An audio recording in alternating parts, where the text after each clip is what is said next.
嗨，大家好，我是科幻迷布马。在科幻片《特种部队2全面反击》中出现过这样一种武器，从绕地卫星上发射一根乌杆，让它以超高速撞向地球，利用下坠时产生的冲击力，就能瞬间毁灭一座城市。电影里呢，幕后黑手就用它当场摧毁了伦敦，威力堪称恐怖，让人忍不住思考：倘若这种武器真的走进现实，那岂不是成了达摩克里斯之剑，天天悬在人类的头顶上吗？然而事实却是，现实中的这种武器远没有电影里那么可怕。早在2018年之前，我国就做过类似这种武器的对地打击实验，而结果只能说是一言难尽。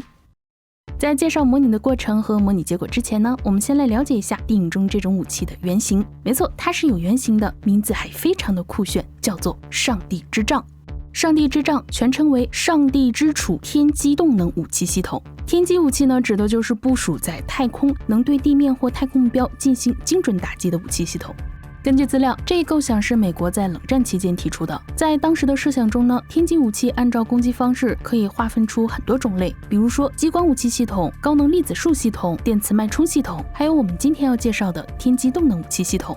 天基动能武器顾名思义就是部署于太空，依靠动能对目标进行打击的武器。现实世界中呢，动能武器非常常见，像弓箭、子弹，包括弹弓都属于动能武器。这种武器最大的特点就是主要依赖动能进行破坏，不涉及爆炸或者能量释放、化学反应什么的，属于纯的物理攻击。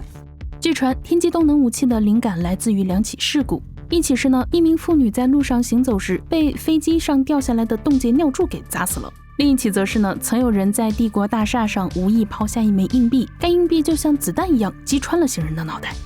不过后来证实，这2起事件都是虚构的。就比如说第2起事故，由于空气阻力的存在，硬币这种密度的东西，无论从多高的地方落下，最终呢，速度都会落在13.5米每秒到45米每秒之间，远达不到能够穿脑而过的程度。不过不能穿脑并不意味着砸不伤人，所以呢，高空抛物的问题大家还是要多多注意的。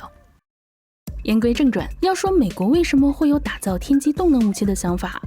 相对靠谱的原因还是以下3点。1. 核威慑下降。美苏冷战期间，世界各国都陆续拥有了核武器，美国不再一家独大，急需另一种超级武器维持威慑力。2. 核武器维护费用太贵了，1年的花销就高达数十亿美元，甚至更多。3. 当时的美国正和苏联进行太空竞赛，二者都想压对方一头。从这3点出发，我们再来看天基动能武器。首先呢，在当时的设想中，天基动能武器的威力堪比核弹，具有绝对的威慑力。其次，天基动能武器没有核武器那么高的维护成本。最后呢，这种武器是部署在太空中的，那我都能在太空中部署武器了，如此不就在与苏联的竞赛中获得优势了吗？这样看来，倘若真的能把天基动能武器研究出来，那的确是一举3得。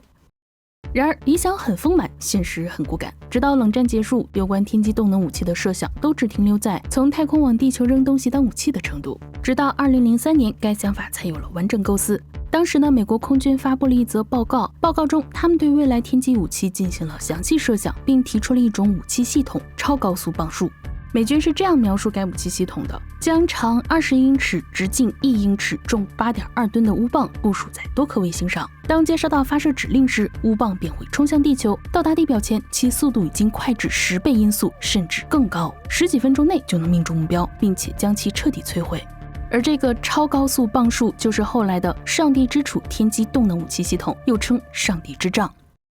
部署于太空，卫星操控，精准命中，难以拦截，纯物理打击，超强破坏性，而且还环保。那不管从哪个方面来看，上帝之杖作为武器都堪称完美。所以在相关设想完善之后，它瞬间就成了科幻作品里的香饽饽，不管是小说、电影，甚至是游戏中都有它的身影，比如说这款。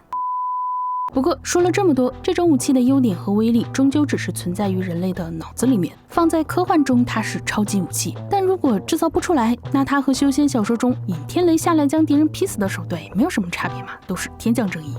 2012年时，有传言说美方已经开始研制上帝之杖，计划在2025年之前完成相关部署。该传言是真是假，我们暂且不知。但是在2018年之前，我国的戈壁滩上还真就做过一次类似的模拟实验。下面这篇论文《超高速长杆弹对岩石清澈地冲击效应理论与实验研究》也是我的一个科幻迷朋友回不改推给我的。论文中介绍到，在某戈壁滩上，我国研究人员进行了超高速动能弹对地打击实验。这里呢要说明一下，本次模拟实验并不是我们真的把乌棒运上卫星，然后又给它扔下来了，而是在地球上让乌棒以预想中天基武器落地时的速度去撞击地面。刚刚有介绍过，在设想之中，上帝之杖落地前速度可以达10倍音速及以上，1马赫即是1倍音速。此次实验中，科研人员用140公斤的乌棒以接近14马赫的速度撞击戈壁滩，而结果却是仅造成了坑深3米、坑径4.6米的抛物性弹坑。这是什么概念呢？对比一下，它的威力甚至远赶不上最大口径的榴弹炮。在我们常识的印象中，物体从越高的地方坠落，它获得的动能就越大，砸人也就越疼。那为什么上帝之杖的威力会比预估的差那么多呢？关于这点，论文中有详细解释，转化为我个人的浅薄理解就是，当速度超过某一数值时，乌棒撞击地面所造成的破坏，并不如速度小于或等于这个数值时乌棒所造成的破坏。再大白话一点，就是说，不是说乌棒速度越快撞的就越狠，这个速度存在一个阈值，超过这个阈值，撞击威力反而会下降。这其中涉及到了流体清澈、半流体清澈等很多的原理，有懂的大神可以在弹幕科普一下。那看到这儿，可能有人会说，140公斤的乌棒太小了，威力有限也无可厚非嘛，换成更大的乌棒，或许就能造成更大的破坏呢？那么问题又来了，以吨为单位的乌棒将其送上太空的费用就是天价中的天价，除非我们连着太空电梯一起研究出来，不然很难想象有哪个国家会用远超制造核武器的费用，将一个远低于核武器威力的武器送入太空。总而言之，以人类目前的技术，就算是造出了天基动能武器，威力也达不到预想中的程度。或许随着科技发展，未来的人类会有能力做出真正的天基动能武器，但是要真到了那一天，人类所追求的东西大概也不止于此了吧。那么好了，今天的节目就到这里，欢迎关注科幻 fans，咱们下期再见。